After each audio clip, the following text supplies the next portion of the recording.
So we run this app from within Spider using the app.py script, copy URL to a browser, and this loads up the front end of our application. So this panel has a few simple user instructions, but it's fairly intuitive and easy to use. So the user first enters their address that they want to search from, click submit, and this returns a list of the relevant places and assets nearby.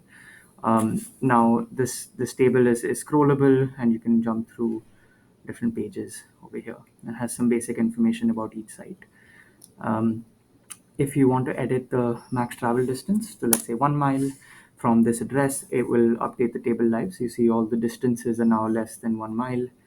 And same for the categories over here. So if I didn't want to see food, I didn't want to see clothing, that removes those options from here. And if I want to add those back again, there's a multiple select that I can use to add those options back in. Now, in case the user enters like an invalid address, like that doesn't really mean anything, click submit, they get an invalid address error code over here. And that's because this address could not be found on using the Google Maps API.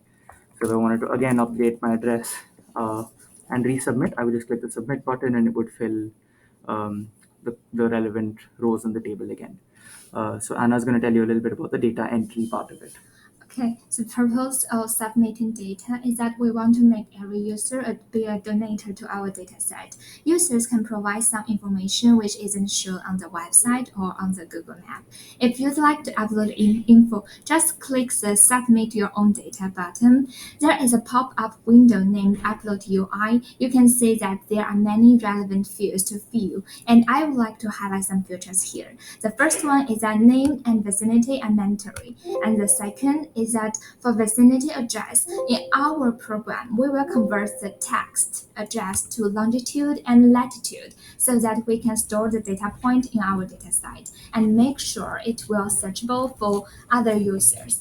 In addition, you must enter a valid address. If the address you entered cannot match to a location using Google API, you will get a warning message. For category field, this is third filter here, you can multi-select.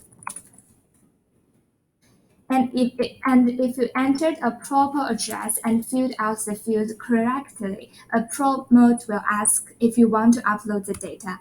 Clicking OK will add the data to the main database and show a window says uploaded successfully, and you can now close the data entry box. Yeah, and so you can see that data that was uploaded. If I reduce the radius here to 0.1 miles, it's displaying now in the live table. This is the data that we just submitted using the data entry. Yeah, so this is our app. Thank you very much.